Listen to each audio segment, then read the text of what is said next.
listening to MMA Think Tank with Jay and Mike.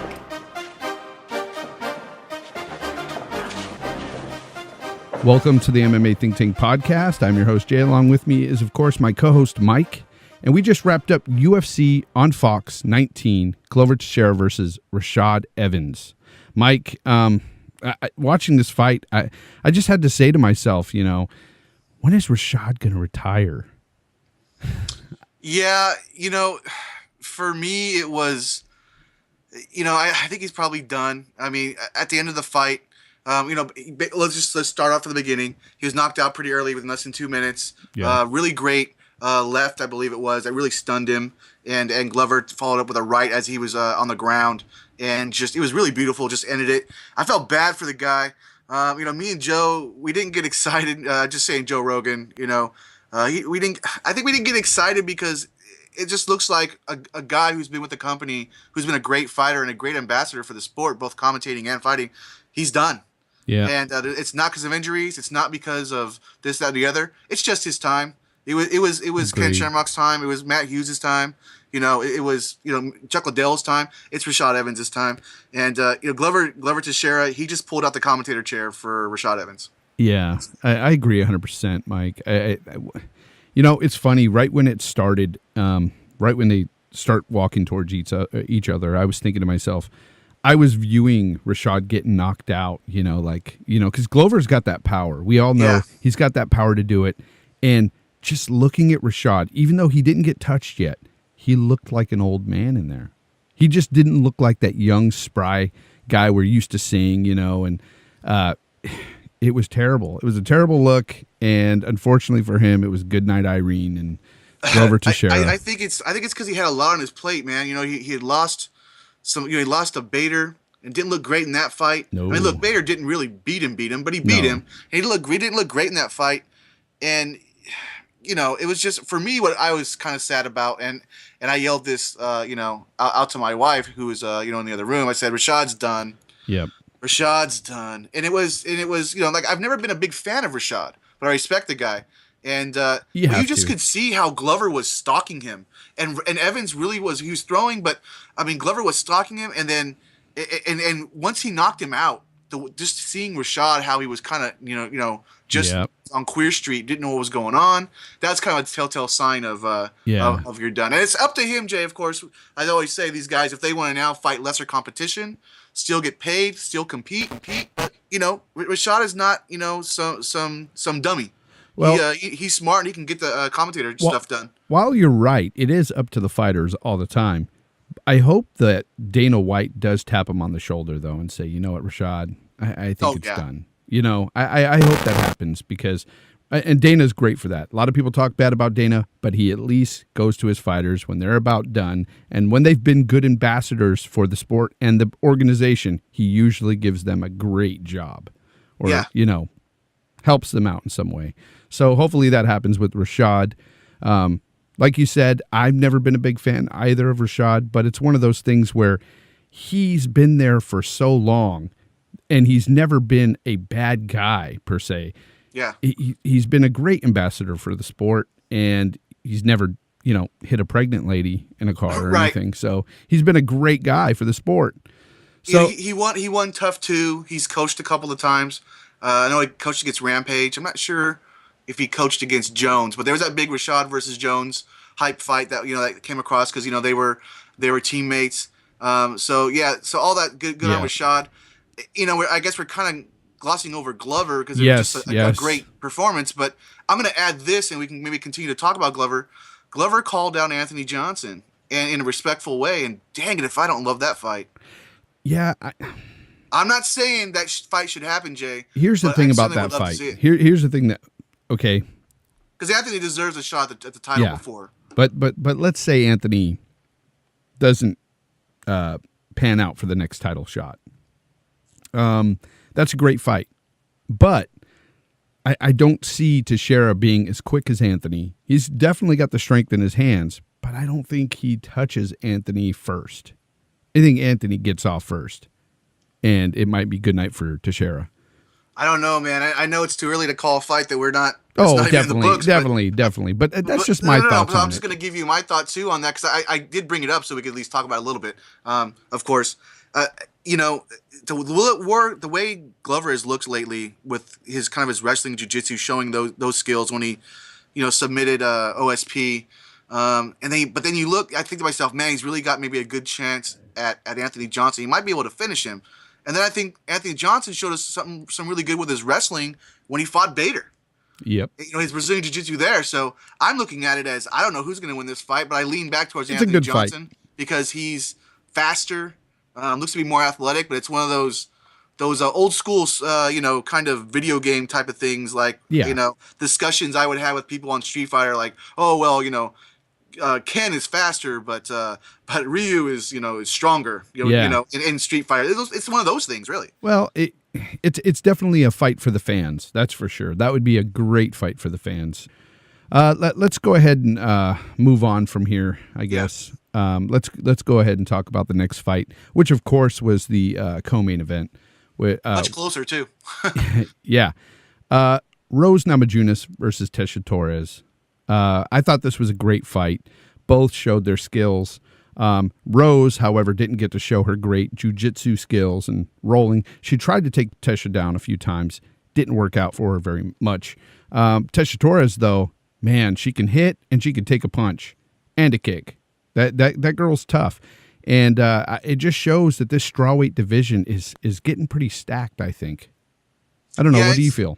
Yeah, it's an emerging division for sure. I mean, Rose, you know, Namajunas, she did get some takedowns, but she wasn't able to really do much other than a little bit of ground and pound. And like you said, Tesha Torres, she was able to survive and really, it was just a close fight everywhere they were at, even standing up. I mean, it was 29-28 on all the judges' scorecards. And I gave it to Rose, but Rose was rocked in that first round. That was the round I gave Tesha. She was they were kind of in a clinch, and Torres kind of landed a shot in the clinch, like a right hand or a left hand. It was a punch for and sure. It buckled her legs. Yep. Yeah, but then Rose, you know, Thug Rose she was like, what? And then like came back from that, took her down. Yeah. I think the round ended like that. But that's kind of how the fight was, and it just eked out. Well, I shouldn't say eked out, but it was a close fight, and Rose won. And I you know, that was a number one contenders bout, though it wasn't like, you know, technically official as one. Everybody else has been saying it. I'll say it. It was a number one contenders bout, and Namajunas is going to fight for the title probably. Yeah, and I think that while she's getting better, I still don't know if she beats the two at the top there. She's going to have her hands full, but dang it, she's getting good. She's getting really good. Thug Rose is getting good. So we'll see what happens next for her. For Tesha, she's what, 7-2, Jay, right? So like 7-2, not counting her fights at in the house on Tough. So if she's like 7-2, she's got less than 10 fights. The sky's the limit for her. She's training with Pat Barry, her boyfriend. And she's with Trevor Whitman, who's a good stand-up guy.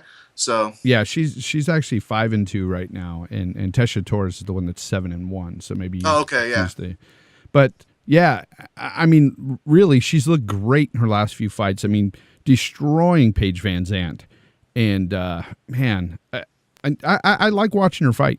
I like watching her fight. She's a good fighter. Tesha Torres, same thing. She's a great fighter. I think that you know, Torres, she's still I mean, this could have went.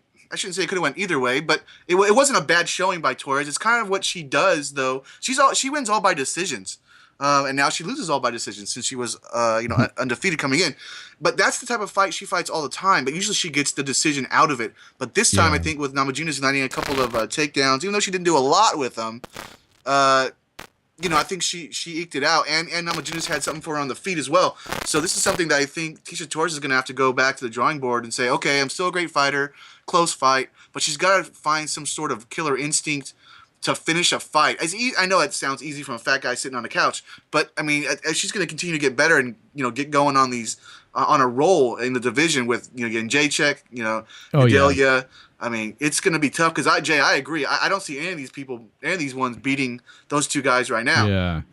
And by the way, the Tough show starts on Wednesday, and they're the coaches. So. Yeah, Gedalia and Jacek, those two. I cannot wait for that fight. I cannot wait for it.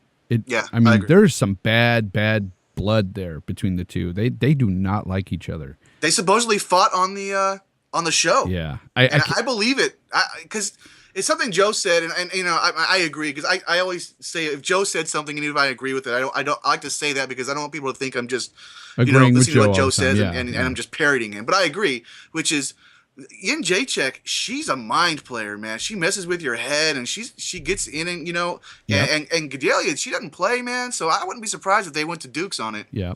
And the thing about that, what you touched on with Joe Rogan, agreeing with him all the time, you know what? 8 out of 10 times, Joe's right about these things with mixed martial arts. And Joe ain't a dummy. Joe's a smart guy. So, I can't wait to watch that TUF. I will definitely be tuning in. And you said that starts Wednesday? Yeah, Wednesday on Fox Sports 1. Awesome. So let's go ahead and move on from there and go into another fight I just want to touch on, and that was Khabib Nurmagomedov versus Daryl Horcher. Yeah. And this fight kind of surprised me a little bit, Mike. What about you? Oh, it went the way I thought it would probably go, but I agree. I was surprised because I thought that Horcher was landing quite well. I mean, when I did some, the Fight Week preview on Facebook, when I saw his record and I saw what he'd been doing, he's the champ of a smaller regional organization called CFFC, I believe. The guy's got like at least 10, 11 knockouts, if I remember right. The guy's a puncher, and he was landing on Khabib Nurmagomedov. And I realized Khabib he's been out for 2 years, and he's just kind of get his foot back in the tub, so to speak. But he was Khabib getting better mind his P's and Q's when he's in there with Ferguson if that happens. Yeah, he was getting touched, definitely, and that was surprising to me.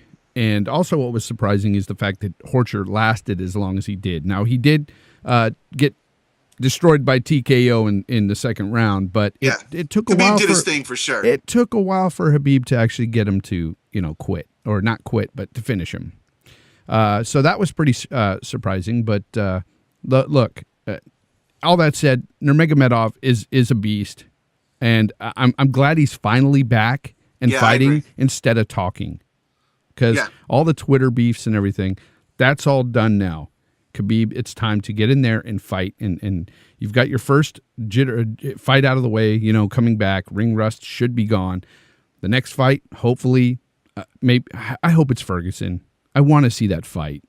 But something I wrote about too was that, look, if Khabib Nurmagomedov can get out of this fight with Horcher winning and in dominant fashion and have which he did.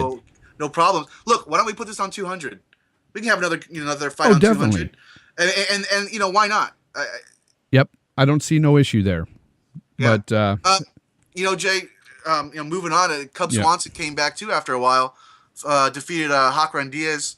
Went to decision 29-28, but Cub Swanson looked pretty good for coming back after a year. Yeah, he looked great for coming back, and I think that's a testament to his gym. Of course, the famous Greg Jackson gym over there in Albuquerque.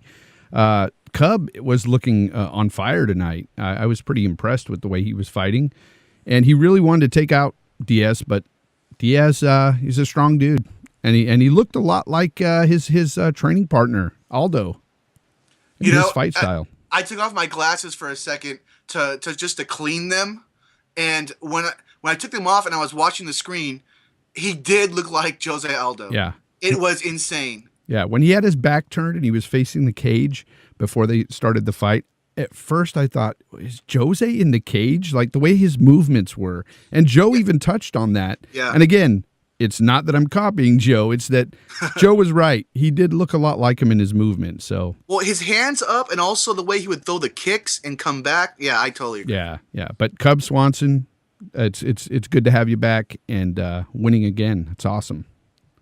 Well, Jay, we've got a couple of people we should probably talk about on a preliminary card just for a little bit since the preliminary card was stacked, brother. What did you think? Yeah, I really did like it a lot. Man. We have to touch on Michael Chiesa versus Beneil Dariush. No, for sure. Dariush looked great in this fight, but Michael Chiesa was having none of it, submitting him rear naked choke in round 2. Yeah, man. Chiesa, he just defeated Jim Miller, who Jim Miller is on the other side of his career for sure, but has been a fine fighter in the UFC, one of the best all-around fighters there's been in the UFC, and now he just defeats, is he number 4, I believe? Or no, sorry, he's number 7. Chiesa was 7. 14, I think. And that's huge. Chiesa is just running through guys. And the way Beneil looked, he looked great tonight. He looked great on the feet. I didn't think anything was going to stop him. I thought Michael was done for. I really did. I agree. In the beginning, the way the kicks were landing, I thought, okay, this is going to go very bad for Michael. Exactly. And then when Michael was able to take his back and get that, arm underneath the chin, I was just like, oh, okay, there it is. Actually, it didn't even get under the chin. No, you're right. It was over the chin, and he made him tap. That's they even said that crazier. happens all the time. So that's something I'm going to be looking for in his next couple of fights. And when I pop on Fight Pass, maybe look up some Michael Chiesa fights, see what if he's done that in the past. Something I want to talk about too is John Dodson. I was very happy that was moved to. Well, not moved to the televised card because it was still on Fight Pass, but they showed it on the preliminary card on FS1. And man, John Dodson just destroyed Manny Gambarian. That's an understatement. The fight just ended in that long that I just talked about it. He just ran over there, just pinpoint accuracy, and just made Gambarian just like question himself, like just shaking his head, like what just happened against the fence. Funny story too. As that fight started, I had to go and get my shirt that I had hung up that actually fell to the floor. So I walked over there to get it, picked it up, and as soon as I came back, it was over. And I had to rewind it. Thank goodness for DVRs because I would have missed that fight. Yeah. And it's something that I thought he was going to win the fight, Jay. Did you think he was going to win the fight coming in? Oh, yeah. So we thought he was going to win the fight, but I don't think we thought it was going to be like that. No. I thought it would probably be like that, just not that early. And he really is, going to be a factor in this 135 division, which he fought in before the flyweights were, had the division. So he's not a stranger to the weight. He's beat TJ Dillashaw. Yeah, exactly. He's not a stranger to the weight, so he has a good chance of going up there and competing. A great chance in that division. He's the fastest guy in that division. They better watch out. That speed, I don't think anybody can match. Yeah. So it's crazy. Another thing I wanted to touch on is just to put out there that Raquel Pennington did beat Betch Correia. Decision. It was a split. It was a great fight, though. Back and forth. But, she did win. And we'll see Raquel moving up and fighting some better competition. And she's 7-6 now, Jay. So she's finally got a winning record, and it's starting to look like she's not just learning, but applying what she's been learning. And it might be a little testament to that, but also a testament to where Betch Correia really is in the division. We don't know if she's really that good. I don't know. I kind of thought that after she lost to Rousey. Not that I thought she was going to beat Ronda Rousey, obviously, but I never thought she was that great. She was kind of undefeated. The way she lost to Ronda. Yeah, but then again, for Raquel to beat somebody who was someone who just fought for the title, at least either in her last fight or previous two fights, still good on her for doing that, Yeah. All right. Anybody else you want to touch on this card, Mike? No, man. I think we're good on all the kind of the big names and kind of the great fights. So yeah, let's go ahead and move on. Let's go ahead and go to Bellator. We had Bellator after this, Mike. Do you remember Bellator? It was on after this card. It was. I'm trying to forget it. But yes. I shouldn't say that because maybe you guys are not going to want to listen to this portion of the show. But it wasn't that great. I mean, it was fine. It was free fights. It was in Italy. That's kind of cool. Their first international show. But yeah, Jay, what did you think? I think if this card had not been on after such a great card, I think it would be fine. But after that UFC card, not that there was big names on there, but there was great fights on there. And then to get into this card, it just wasn't all that exciting. There were some good fights, and then there was some not so good fights. Let's just touch on a couple because I don't really want to get into this whole card. It's not worthy. It's just not. Yeah, I mean, really, before we talk about the main and co-main event, I mean, I guess we should kind of give some shots out to AJ McKee. He finished his guy fairly quickly. A local guy in Italy, it looks like, and the Russian lady, I forget her name, Yamakova or something like that. She defeated a short-nosed opponent who made her pro debut. The first three fights were not really anything great, to be honest with you. They were just there to be there. But the main event between Patricky Pitbull Freire and Kevin Souza, who also Kevin Souza filling in the last minute for Derek Campos. What a snoozer that was, man. Yeah, I know. That's the one. One of the ones I said was pretty not so good. I don't want to say terrible, but yeah. Well, when you have John McCarthy telling, when they're standing there saying, "Look, you guys got to fight." Yeah. I think it was in the second round. And then in the beginning of the third round, right before he started the clock in the third round, he brought them to the middle and said, "Look, you guys got to go for it," or something like that. That kind of tells you the type of fight you have. Now, on the feet, they weren't really doing much. But, who was it? I think it was Patricky. He landed a couple of takedowns. I think that really got the fight for him. But didn't do much with it. But, I don't know if it was Souza trying to eke out a win just to be safe because it was kind of his, sort of a debut type thing. Or, Patricky, look, he's been up and down, so he doesn't want to get knocked out. But that's pretty much all I've got. I mean, it was basically all three judges gave it to Patricky 30-27. Yep. And with a decision win, decision wins are fine, but fight. I wanted to pat John on the back when he was telling him to fight, Yeah. You got to love John McCarthy. But, yeah, not such a good fight. I don't even know where to speculate on where Patricky goes next or anything. Because after this fight, it's like I'm not excited to see him fight next. I'm just not. Yeah, he's always been that guy that, he wasn't as good as his brother. But you know what? The respect is there because he goes for it and knocks people out, win or lose. Yeah. He didn't do that this time. Not sure what's going to happen, but we'll see. Well, the co-main event sort of was a lot better, actually. Yeah. But it was not great for Brian Rogers, that's for sure. He was KO'd in round 2 by Alessio Sakara. And beautiful knockout, too. Yeah, and it was a great fight. The home country guy won in the Sakara, being in Italy. First round was close, but Rogers scored a takedown near the end, got that round soundly. But man, when it was on the feet, Sakara took over. And I think it was a 1-2 that just I think that the first punch landed, and correct me if I'm wrong, but Rogers he kind of stumbled, put his hands down on the mat, and then he stood back up, and another punch landed, and then that was all she wrote. Yeah, it was a beautiful fight for Sakara for sure. Hometown boy wins, but other than that, anything else you want to talk about here? Because, well, I thought AJ McKee. They're talking about, he's 3-0 now, TKO was pretty quick. All finishes. He hasn't found anybody really good yet, but that's not his fault because he's 3-0. But I'm interested to see where he goes. His father was a pretty good fighter. I mean, he fought in the UFC once or twice, but he basically was a wrestler that would kind of like be like John Fitch and kind of grind it out. So, he's got that in his bloodline, and he's got some striking looking pretty good. So maybe he'll be somebody. And let's just see what Bellator will do now in their next international show, whenever that is. That's all I've got, pretty much. Yeah, I hope in their next international show, though, that they bring out some of their bigger known fighters and get something going, pump it up a little bit. It just this one sort of fell flat, really flat. Yeah, if it was Patricio Pitbull fighting somebody of known, like I don't want to say Daniel Strauss, who've already fought like 3 times or whatever, but say it was Patricio and Pat Curran or name another better 145er at the top of the card. I would completely understand it because let's be honest, a lot of the Fight Pass cards are that way for the UFC. This is their first. They're getting journey. Better. The Fight Pass cards are getting better. Oh, and we will talk about that for sure. Yes, we will. Well, they're doing things. Quickly, but they'll catch up. But I'm just waiting for that Hendo fight. That's what I want, Bellator. I want more Hendo. You mean Bendo? Bendo, yeah, that's what I mean. Henderson. I was like, Henderson. That Henderson's going there now. What? No. Bendo, yeah, Henderson. Yeah. I've got it mixed up with his name. Darn it. Well, that's coming up. We'll be talking about. We'll be calling fights for that for sure. Yes, definitely. And so next, Mike, let's just go ahead and recap some fights over the last couple weeks. We had the UFC Fight Night 86, and that was Dos Santos versus Rothwell.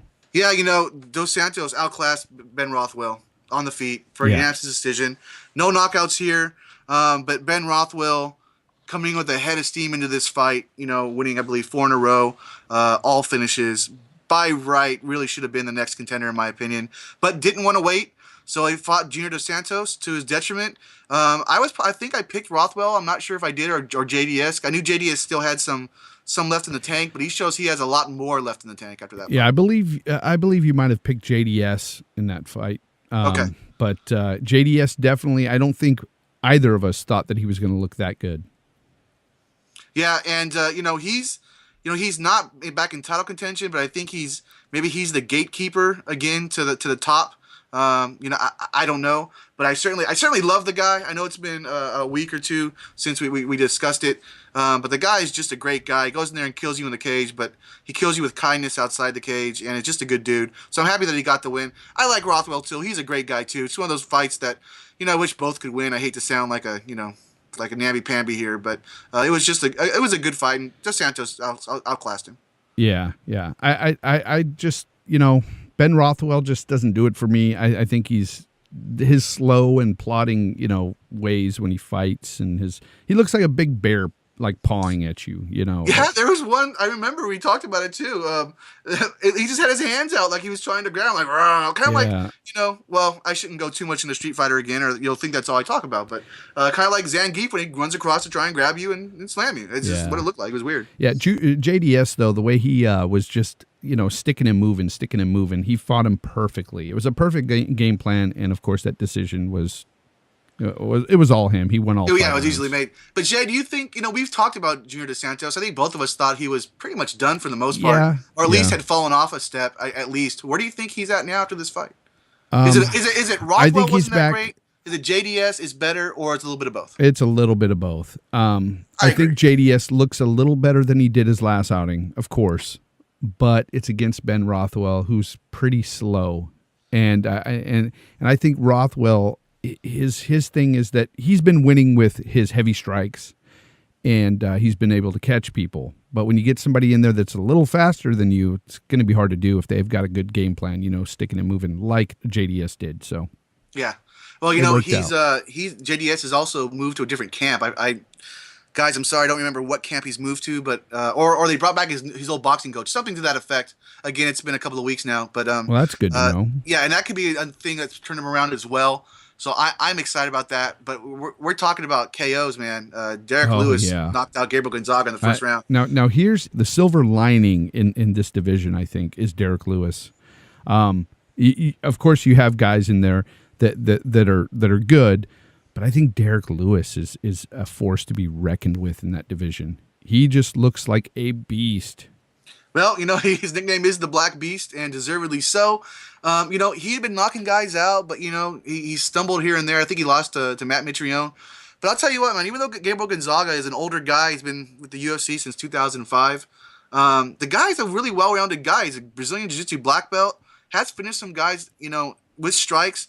So this was a complete fighter that Derek Lewis was fighting. This was a guy that I believe, is not a gatekeeper by any means, but it showed me that Derek Lewis knows he's not just a knockout puncher. He can defend things. He can go for things that aren't just with his big knockout power. So and well, he's 15-4, and he's 31 years old, so he's not that old. Yeah, he's got a lot of fights underneath him. The guy's seasoned. He's ready to go, and he looks like an animal in there. He's ready. He's ready to tear some heads off, and he's doing that. So yeah, for a while it was just Stipe Miocic really, and now he's fighting for the title. And I'm not saying Lewis is going to fight for the title this year or anything like that, but I believe he called out Roy Nelson, which is just a fun call out. He said it's not he doesn't have any beef with him. Yeah, but yeah, to see that fight. He's going to tear him up if they put that fight together. I just don't see Nelson being able to handle that guy. I don't know. Nelson still has some knockout power, but I think it's a good fight for Lewis because it's another name. It's one of those things where. To be honest with you, I think in Big Country, if you're listening, and why wouldn't you be listening? Because me and Jay are awesome, I guess. But I think he's just there for a paycheck now. To be quite honest with you. Yeah, that's the way it looks. I know, and that's another reason why I think this guy is a lot hungrier than Roy Nelson. That's for sure. Yeah. Oh yeah, I believe that for sure. Okay, let's move on. We'll recap WSOF 30. And, of course, back a couple of weeks ago again, this was Branch versus Starks. Mike, what did you think about that fight? Yeah, just really quick, and we'll move on to the news corner. But, yeah, especially since we actually, made picks the last time, David Branch is for real. He just beat Clifford Starks, who's a great knockout puncher guy, a guy who was really on a pretty good roll. He had fought in the UFC. He was a decent guy. Branch defeated him again, soundly unanimous decision. Defended his middleweight title, I believe, a third time. And of course, he had just won the WSOF lightweight light heavyweight championship in the fight before. So Branch is for real. Renzo Gracie black belt. Maybe he's not, Marlon Moraes or Justin Gaethje, but another guy that really needs to jump ship and go back to the UFC. Yeah, I mean, it was a decision win, but still, it was solid. Branch got that win. The other fight I wanted to touch on is because we did choose this fight, and it's because we both kind of wanted Zeffirino to beat John Fitch, but it didn't happen. But like John Fitch fashion, John Fitch wins by decision. Yeah. And good for him, man. I mean, the guy's been in the sport for a while. He's a consummate grinder. He's not fun to watch, but you know what? He gets it done. For guys who go out there and just want to get it done, and he finally got that top tier promotion belt. Yeah, it wasn't the UFC, it wasn't Bellator, but at least he's got one now. If he holds it for how long, I don't know. Depends what happens with Jake Shields and if Pajares comes back, because he's lost to Pajares. I think that the John Fitch, let's say if they put John Fitch, Jake Shield fight up, they put that up, I think that would be the most boring fight ever in the history of MMA. Well, that's what we evaded by when Jake Shields got hurt and Zeffirino took over. And big up to Zeffirino, by the way, because he's a lightweight. Yeah. He came in at short notice. Too many short notice fights, Jay. We keep saying short notice this whole podcast, and it's getting very... Too many people getting hurt or popped for roids. Yeah, and we'll talk about that in the news corner coming up too, man. It's just too much going on. Killing cards. Some cards you'll see that got better because of it, but for the most part, man, it's just hurting cards. Yeah, let's go ahead and get into some news, Mike. News corner. What have you got for us by way of news, Mike? Well, we've got some good stuff here. Maybe not as much as we had in the last podcast, but still some pretty good over the last two weeks. John Jones is now fighting Ovince St. Preux for the interim title at UFC 197 because Daniel Cormier hurt his leg. First he said it was his foot, then he said it was his leg, so he's out. Not for too long, but he's out. Jay, I believe we're gonna at the end of the show pick on this fight, so let's not pick it quite yet. But I'd like to just discuss the interim title and why we have it. Yeah, I don't know. I don't know why we have it. I don't think it's right. I don't like it at all. I think that you have a guy that has the belt and he'll be coming back, from an injury in a couple of months to fight again. I don't understand why they're having another interim belt thrown into the mix.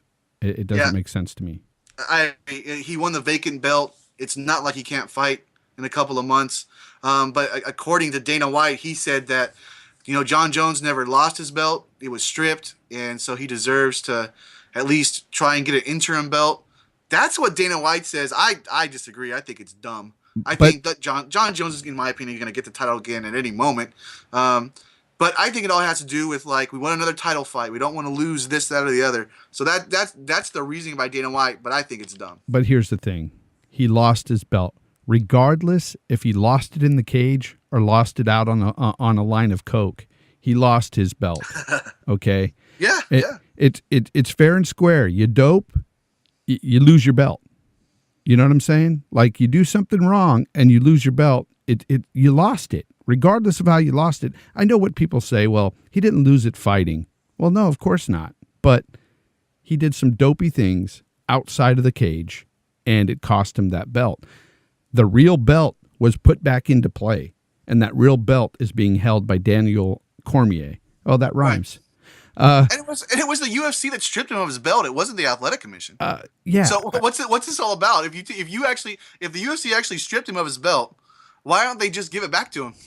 Obviously, because they can't. Because they just made another belt that he was going to come back and fight for later on. But it's a whole confluency of crap that has happened in this whole 2 years. In a way, they are giving it back to him. That's what they're doing. In essence, they're saying, "Don't worry, here's another belt. You've got a belt, John. Here's a belt." Yeah. It's sort of to appease him in a way too. I don't understand it. Doesn't make sense. But I think if he wins, then, since he never lost the belt, we'll probably look at that belt, that interim belt, as the real belt. Of course. And I agree, because he never lost the belt, really. No. I won't. Not until he gets it from Cormier. Really? Yeah. And that's because the real belt is being held by Cormier. that is the interim belt. It doesn't matter to me how somebody lost the belt. If they did something wrong and they were cut from the organization or kicked out for a short while and they lost the belt, they lost it. You don't hold it. You no longer hold it. That is the definition. You no longer hold the belt. Yeah. So no, I hear you. That's all I'm saying. It's a technical thing, but if he beats OSP and gets an interim belt, because I already consider John Jones to be the champ anyway, even though technically he isn't.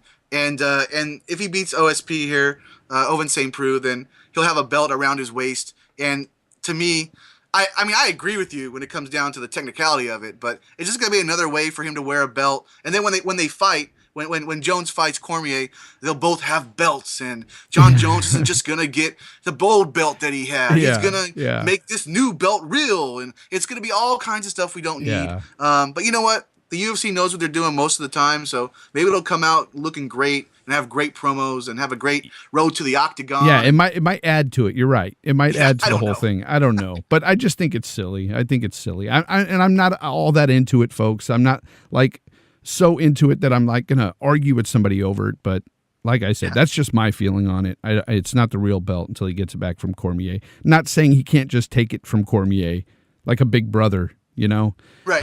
Just taking something for their little brother. That might happen. I do believe that, but it's not the real belt. He doesn't have the real one. Moving on, speaking of real belts, Miesha Tate re-signed with the UFC.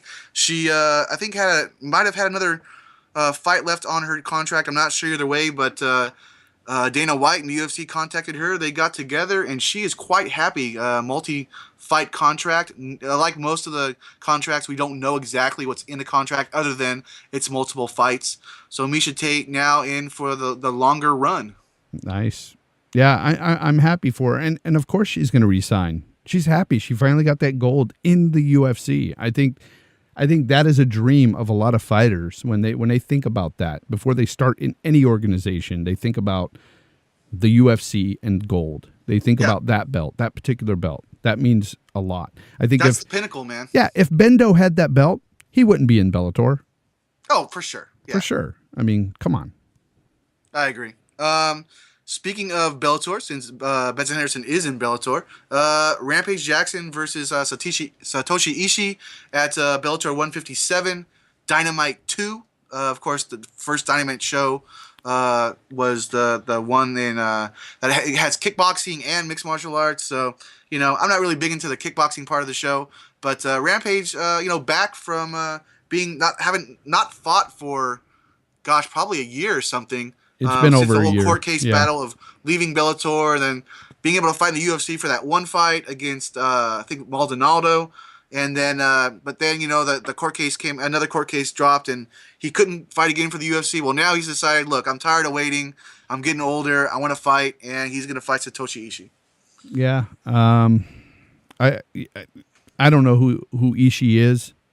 Satoshi Ishii, he's a judo black belt. That's what he's most known for. I think a gold medal or at least world champion, something like that. He fights in mixed martial arts, but not, he doesn't fight in any American organization. He fights mostly in Japan and places like that. He's a solid guy, but he's, this is mostly just for Rampage. Yeah, it might be a showcase fight for Rampage. Yeah, for sure. Yeah. I don't see Ishii beating him. Will he be there? I think Ishii will be there. Yeah, and just to backtrack, because there's really not much to talk about with Rampage there, but Miesha Tate is going to defend her belt against Amanda Nunes at UFC 200. I'm excited about that. I wanted her to fight Nunes. I thought she was the best opponent for her because she had just beaten, or Tate had just beaten Holm, and Rousey's not yet come back. So I'm excited for that fight. And again, UFC 200 is getting bigger and better. Also 200, Kat Zingano versus Juliana Pena, which in my opinion, without Holm, depending on what Holm does and where Rousey comes in, I think the Kat Zingano Juliana Pena fight is probably number one contender. It's a good fight too. It's a real good fight. Yeah. They're both very dangerous, and you know what? I really like I like Pena's skills, and Zingano has skills as well, but I think Pena might take that fight. Yeah, and Zingano has that win over Tate too, that really brutal knees against the cage that there was some speculation, maybe they shouldn't have stopped the fight. And I thought it was a fine stoppage. I could have let it go longer, but maybe that's because I love Tate. But I understand why they stopped it. But just really quickly, let's just make a preliminary pick on Miesha Tate and Amanda Nunes. I'm going with Tate. I think it's gonna be a good fight. Maybe I don't know if we'll go all 5 rounds, but it'll be a good fight, I think. What do you think? Yeah, I'm going with Tate as well. I think Amanda Nunes didn't look all that great in her last fight. I just didn't like the way she looked, and I think Tate looked awesome. So I'd go with Tate. Yeah, and then Pena and Zingano. Pretty sure you're leading Pena. I'm kind of leaning that way too. But they're both kind of coming off longer layoffs, so we'll certainly see. Who comes out the better. But I guess I'm gonna lean towards Pena because she's just been fighting longer, and she just seems to have that factor right now. And all the rest of her fights lately, she's just been going out there. Yeah, it was a decision in her last fight, but she was very dominant in that one. But before that, she had 2 or 3 finishes in a row and one tough. So yeah, no, it's exactly what I think too. I think Pena will take that one. And we also have some surprising news, Mike. Frank Mir failing a drug test. Yeah, I'm kind of bummed about that. Frank Mir's been in the sport for a long time. He's he's been knocking guys out lately. And I should say at the kind of the second half of his career, but he's always been more about the jiu-jitsu and technical prowess and stuff like that. So if he was dipping in something, I'm gonna be pretty bummed about that. He was talking about I'm not around the people that make my food and all this other weird stuff, and I feel for the guy. But Jen, I'm pretty sure you talked about something. Yeah, earlier in some podcasts, man. Yeah, a few podcasts ago, I mentioned that I think it was the fight when he fought Andrei Arlovsky. I'm not sure. I think that was the one though, probably where he looked very, very bad body wise. He just looked flabby, and there was just something very off about the way he looked. And I had alluded to that possibly he was maybe taken something previously and stopped because of the whole, new drug anti-doping policies that the UFC incorporated last July. And of course, this fight against Arlovsky was in September. So, a body can change a lot between July and September when you stop doing things. And I don't know. It's all speculation, but him getting popped for this now, it kind of solidifies what I was thinking about the way he looked during that fight. With the Mark Hunt fight, he looked better. He didn't look the way he used to, but he looked better than he did against Andrei Arlovsky. Yeah. But, it is what it is. I know a lot of guys are probably doing it, but it's going to be hard to get away with it forever. Yeah, and let's just hope that it's, I know maybe it's a tainted supplement. That's what got Yoel Romero off, by the way, or not off of his suspension, but lowered. They found out that his supplement was taking was tainted, and I don't know if that's true or not. But that's what's said. That boy's a big boy. Yeah, yes he is. I don't know about that, but so we'll see what happens with Frank Mir. Frank Mir is certainly an older guy, been in the sport for a while. He's got that dad bod everybody talks about now. So let's just hope for the best. But hey, if he was PEDing, then he was PEDing, I guess. Yeah. Speaking of a dad bod or somebody who's not in great shape, Mark Hunt's doing his thing, and he just now got 6 more fights on the contract. Yeah, and I heard he's going to be the sexiest man alive this year on People. You know what? If I see that, I will buy 10 issues. Okay, but Mark Hunt, great guy. I'm glad that he re-signed. He's been fighting his butt off lately and winning. So I can't wait to see his next fight. Yeah, two in a row by finish, I believe. And you know what? This is the UFC heavyweight division. Well, this is the heavyweight division in general. I mean, you get 2 wins in a row, you can fight for the title in maybe 1 or 2 more fights.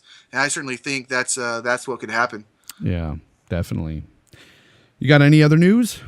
Yeah, just a few things left. We got BJ Penn finally is back now versus Dennis Seaver.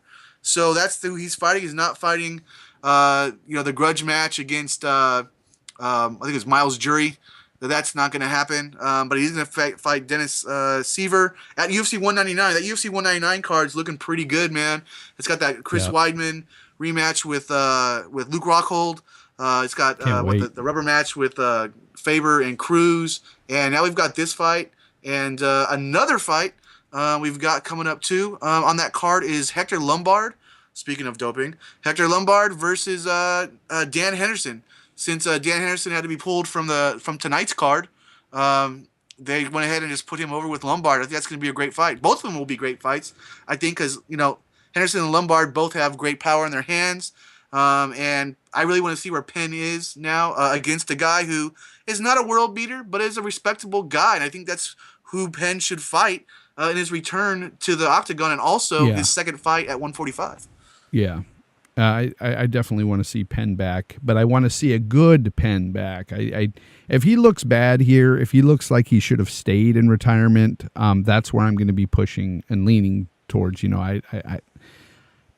know me. I'm usually the guy that says, so and so should retire if they look like they should retire. I'm not shy to say it. Yeah. So. We'll see. We'll see, and that's only really in a couple of months. So I'm pretty excited about that. I believe that's going to be the June card. Last real big bit of news, I should say, is Rafael dos Anjos is fighting Eddie Alvarez, or defending against Eddie Alvarez, lightweight title at Fight Night 90. Guess what?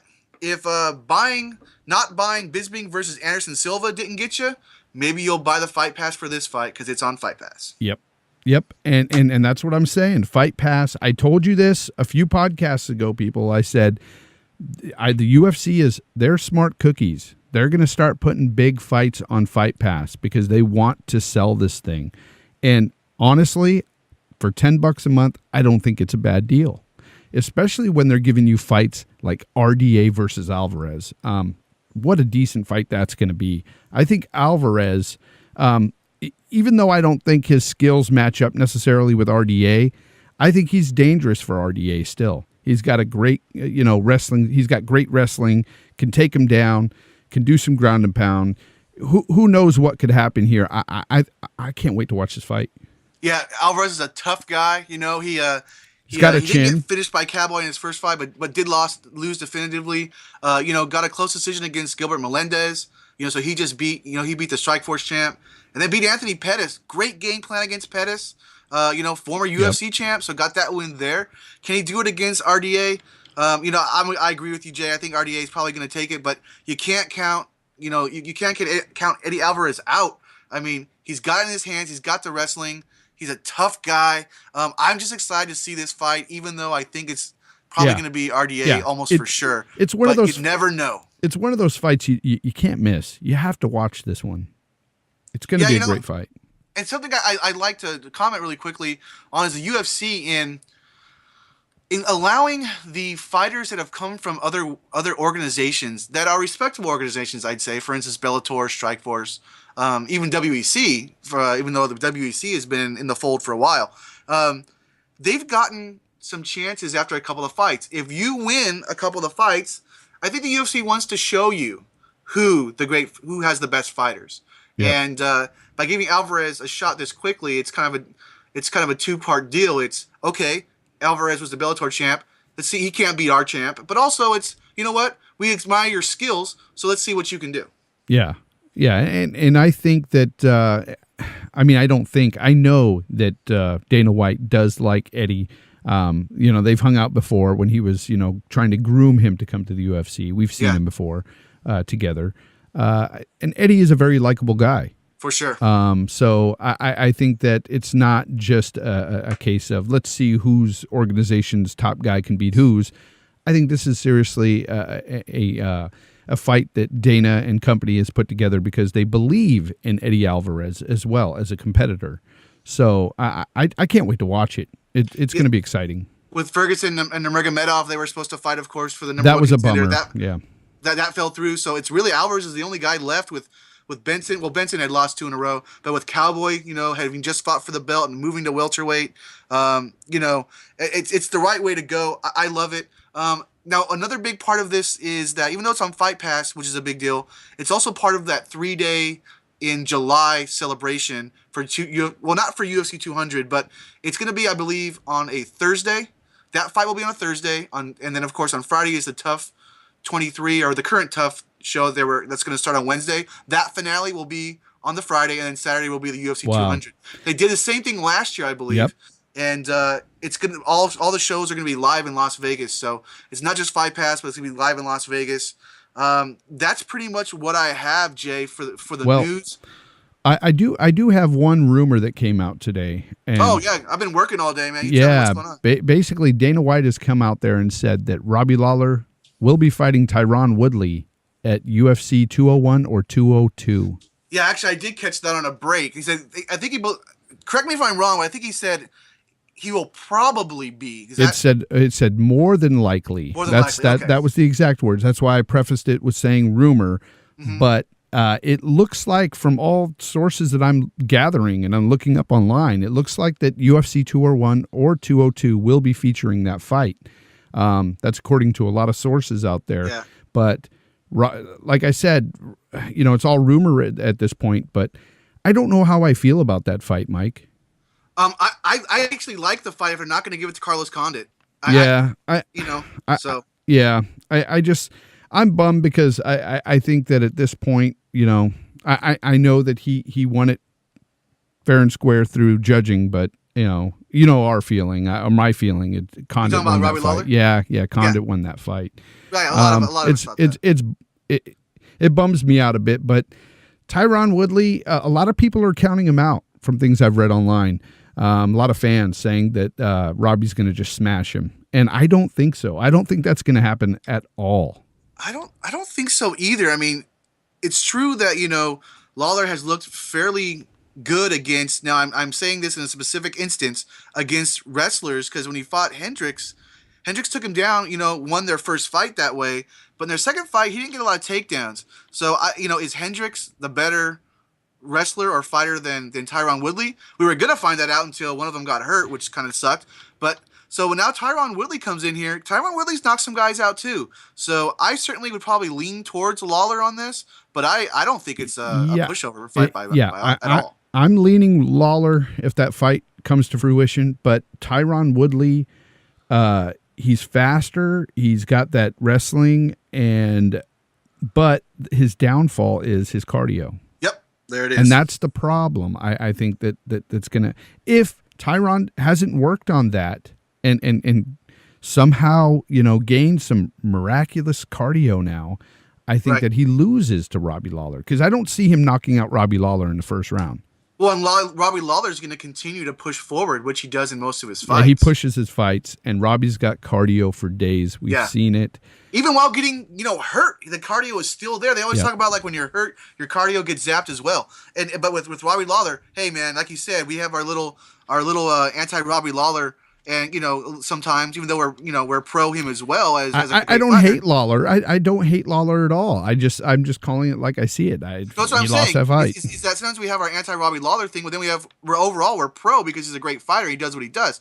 But this is a fight I think that is going to really solidify Robbie Lawler as the champ because I think he'll finish Tyron Woodley. But that's in the future. Yeah, if it does if that happens, actually come to fruition with all these injury bugs and everything, floating around, flying around. Yeah.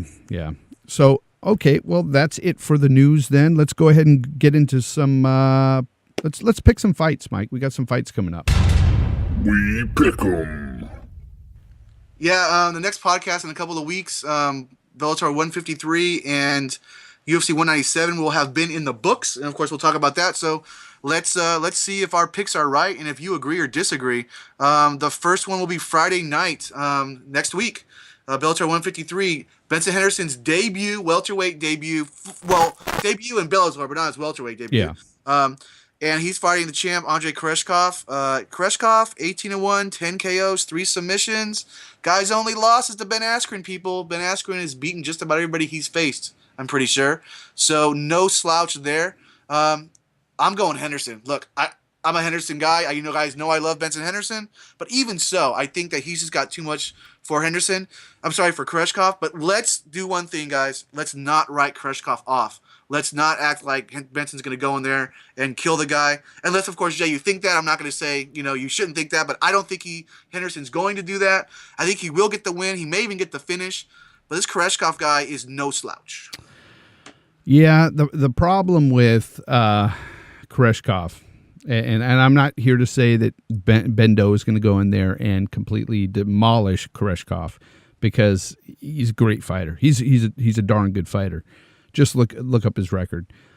But it's the finishes too, man. He's got it in his hands. But, and there's a big but, his finishes are against opponents that don't touch the level of opponents that Bendo has faced. And that's where I'll give Henderson the nod and the win here. I think he's faced much tougher competition. I think he's going to go in there, and it's not going to be a dominating performance, but he's going to win it, and I believe he can finish him. Yeah, I think he could finish it maybe in the fourth. I think he's going to start out with some brutal leg kicks that Benson has. And I think he's going to be jumping around and sticking and moving. And, I hope he can finish this fight. Usually if he finishes lately, it's kind of been by submission, kind of catching a guy and then getting the submission. Maybe that's how it does. I'd like to see it in the fourth, or I'd like to see it in the first 10 minutes. But, I don't think that's going to happen like that, yeah. But, gosh, I wanted to say it was going to be in the first round, but I don't, because I like the guy so much. I don't know if that is, me, my head not on straight. Because Koreshkov has not fought the competition, like you said, but he's got the power in his hands. So I'm going to say Henderson in the fourth, rear naked choke. Yeah, he's got the power in his hands, but Bendo's got the power in his chin. He does not go down lightly. Right. It takes a lot to knock out Bendo. And I think that his quickness and being quick at 170 is gonna play into his hands. I just think that Bendo has got the skill set to beat him.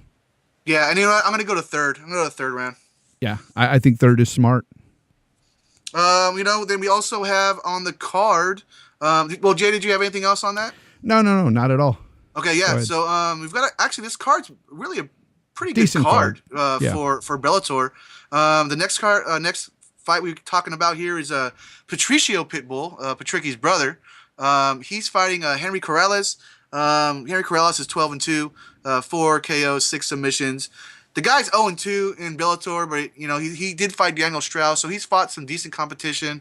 But Patricio Pitbull, I don't have his record in front of me, but that's because we all know the guy. The guy, fantastic fighter, former champ, still one of the best guys at 145 in Bellator. In my opinion, could fight in the UFC. I'm going to go with Patricio Pitbull because I just think he's just the next level better than Corrales. Yeah. I think so too. I think Tricio is going to take this fight, and it won't be like his brother's fight. No, definitely not. He is not Patricky by any means. I'm going with Patricio for sure. Jimmy Smith was talking about how Corrales is no joke. It's true, but look, the guy's 0-2 in Bellator. That might have been some just hype for to get you to watch the fight. When a guy's 0-2 in a promotion like Bellator, and the guy he's fighting is the previous champ, who's looked fantastic in his whole career, I'm pretty sure that the fight will go the way of the former champ. Brennan Ward, he's fighting Evangelista Santos. Brennan Ward. What's that? Brennan Ward. Yeah, that's your pick? Yeah, that's my pick. Yeah, Evangelista Santos, I'm sure all you hardcores have seen him fight. He's been around for a while. He's fought in Strikeforce, fought all over the world. I think he's fought in Dream. This is just another name for Brennan Ward to look great against. Yep. Showcase fight. I'm going Brennan Ward as well. And speaking of other guys that are young and people wanting them to look good, Michael Page. He is fighting Jeremy Holloway. Michael Page. Look, Holloway's 7-1. He's 0-1 in Bellator. 3 KOs and 2 subs in his fights. Michael Page. Overall. Michael Page. Michael Page. Yeah, I think Michael Page is probably going to come in here and destroy him. I don't get it. Why Brennan Ward and Michael Page fighting on the same card, and it's just showcase fights for them both. Yeah, and I think they were going to fight on the same card a couple of cards ago, and one of them got hurt. I'd like to see them. It makes if they're not going to give one of these guys a title shot, have them fight each other already. Exactly. It makes me upset. It's like they're there that night. Okay, Here's the one time where I hope, and not very bad, mind you, but I hope that one of the two opponents there gets hurt and can't make the fight, and they just make the fight Brennan Ward versus Michael Page. Okay, and I'm talking just maybe like a bump on the knee or something, and they can't fight for a month. But man, do I want to see them two fight? Yeah, something that's some kind of like a movie type thing, like, oh, this guy got hurt. Well, you guys want to fight each other? Yeah, let's do it, That's something Bellator would do. Heck, they got Ken Shamrock and Dada 5000. Oh, okay? yeah, so, yeah. It could happen, people. Definitely. But, I will say this. I've been reading, a little bit about Michael Page lately. He says he doesn't know what's going on with them, giving him these type of fights. He wants to fight better people. So let's be clear.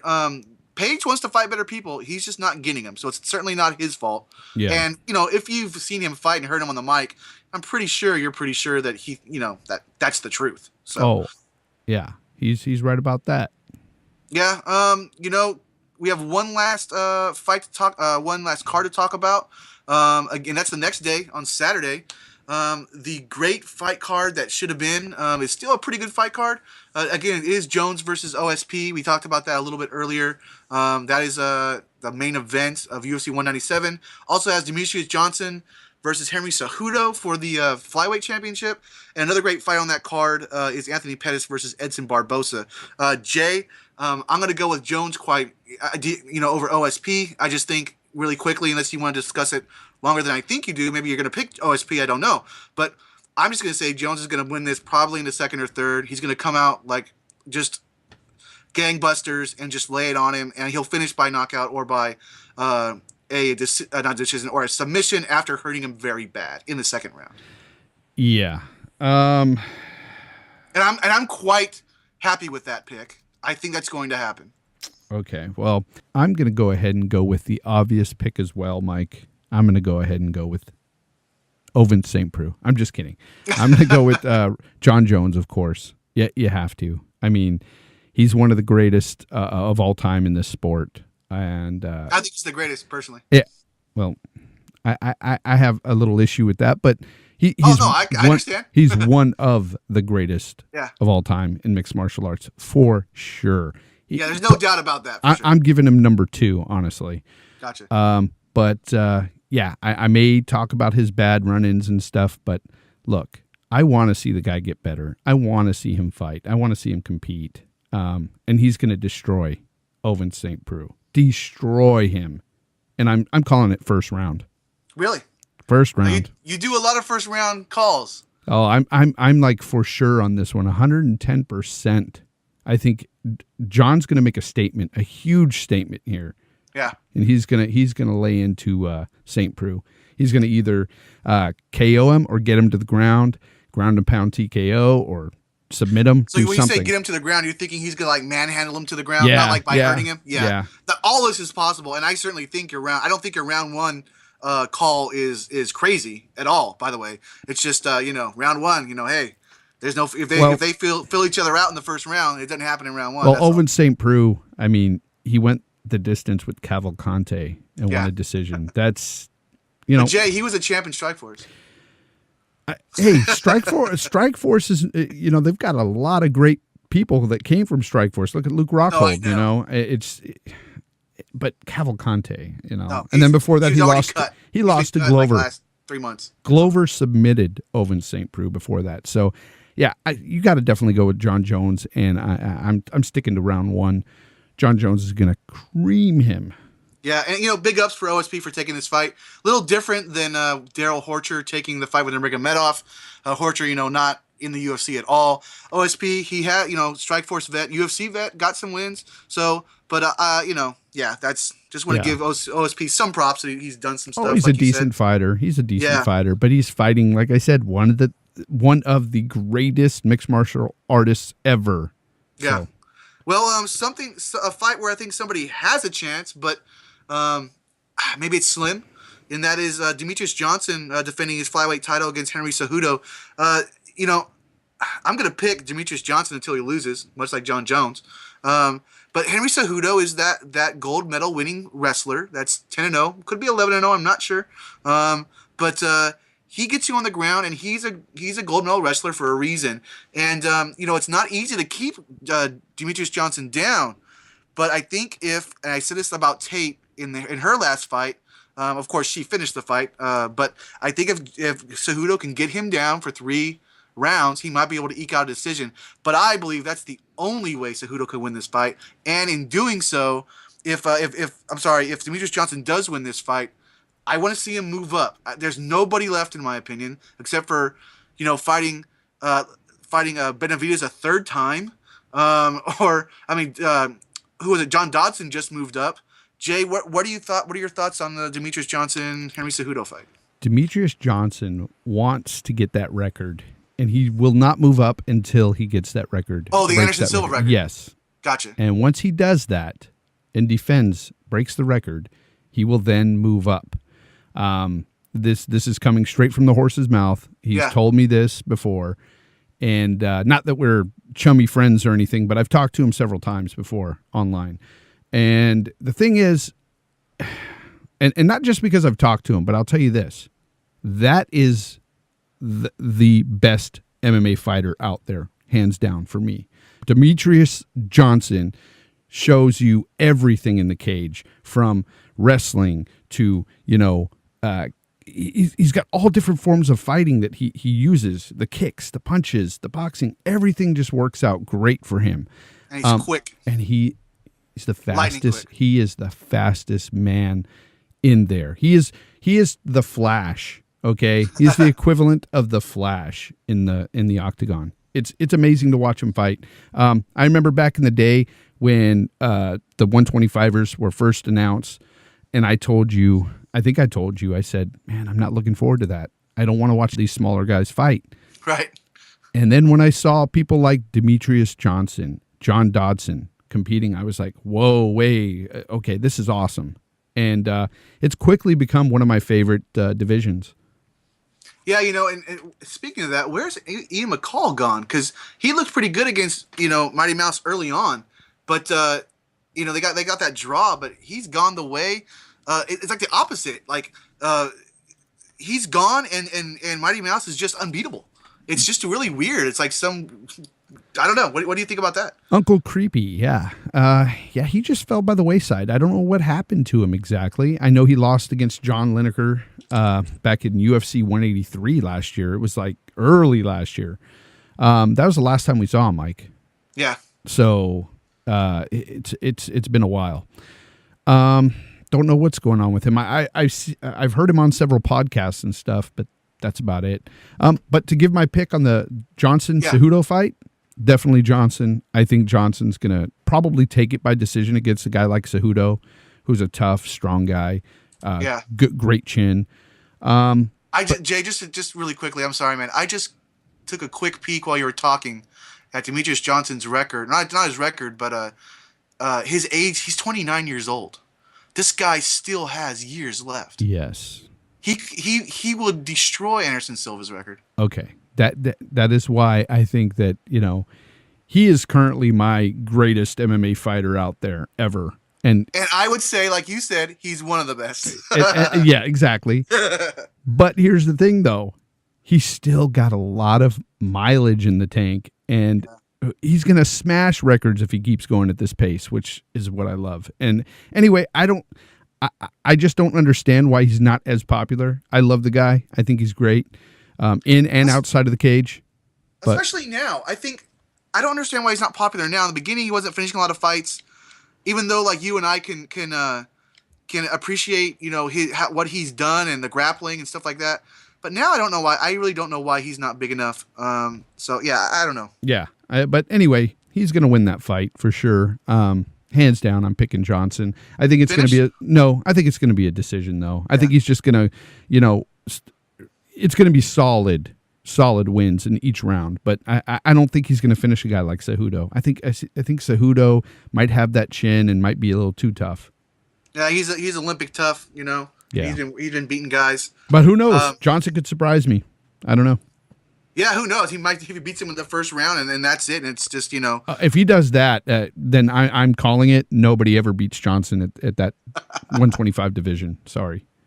I will certainly say there's one last fight to talk about on that card, at least big fight, and that is Edson Barbosa and Anthony Pettis. I'm just gonna go ahead and say it. I'm picking Edson Barboza in this fight. A lot. I don't want to count Anthony Pettis out too bad because he lost to Eddie Alvarez and he lost his belt. But I think this is the type of fight that Edson Barboza would like to fight and could win with his kicks.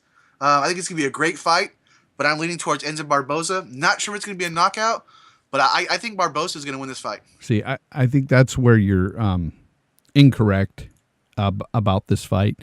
Yeah. I'm leaning Barboza as well, but here's what I think is incorrect about your assessment. You're saying that he's going to win with these kicks. I don't think so. I think he's actually going to take him down. Oh, I think he's going to wrestle him, huh? Yes. I think that's the secret sauce against Anthony Pettis. People have figured that out. They're going to continue to do it to Anthony Pettis. And Anthony Pettis better do something about this wrestling. He's got to learn that takedown defense, or else he's going to continue to get beat by these guys that have any ounce of good wrestling. Well, no, I see where you're coming from, and it's certainly a good call. But let me tell you why I think the kicks, though. I think because he'll get the better of the kicks early, he'll continue to throw them and feel comfortable, and then end up getting the win. So, although I agree with you that that's his problem area is the wrestling for sure. Yeah. I just think that Barboza, as I'm calling the fight now, I think Barboza is going to get better with the kicks and the stand up and feel comfortable and just finish it that way. Maybe to a decision, but it would not surprise me at all to see him try and take him down. But will he do it? I don't know, man. You certainly haven't seen him do something like that. Barboza, that is. I think he'll take him down if the kicks aren't working for sure. Oh, I agree with that 100%. Because you have to look at the other side of that cage. You've got Anthony Pettis, who's great with kicks as well, great with boxing. Yeah. He's got hands. He's got kicks. He's a dangerous man when you leave him on his feet. That's why these guys are taking him down. And I don't see that secret sauce going away anytime soon. I think everybody's got that in their mind. They've seen it 3 times now. And it's long.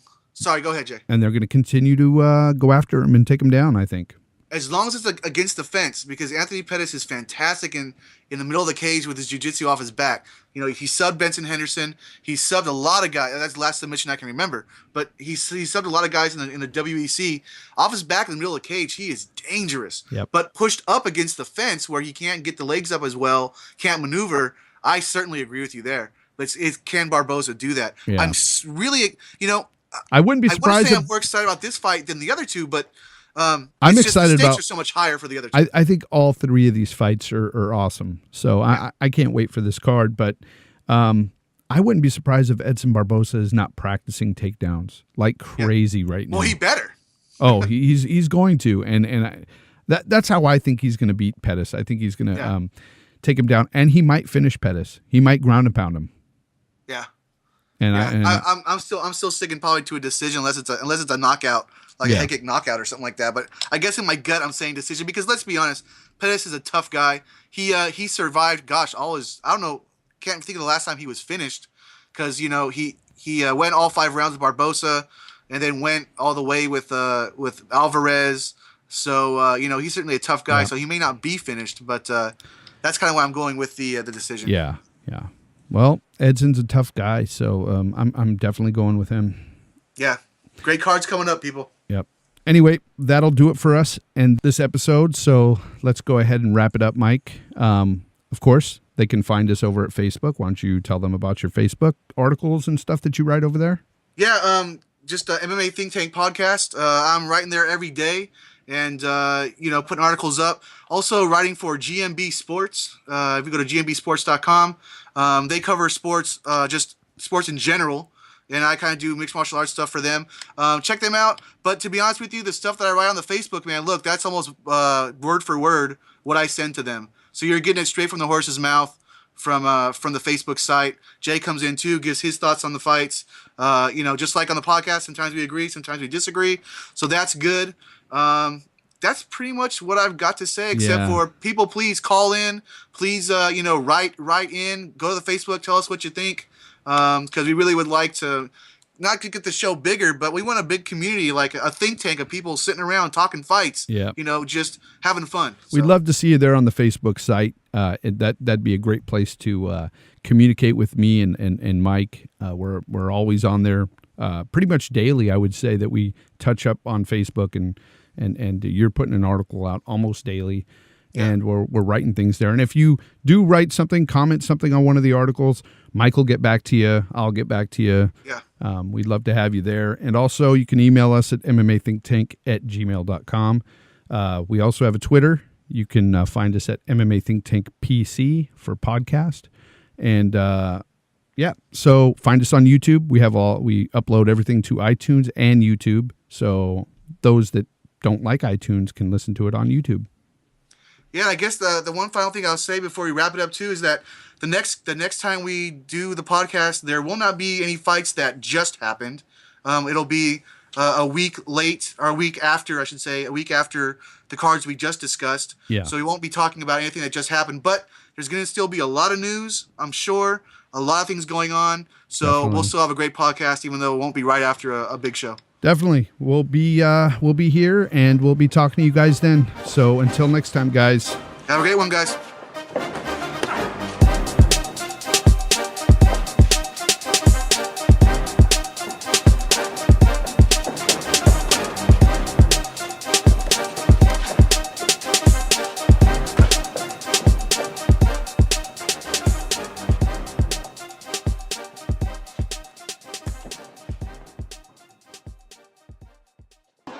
We go!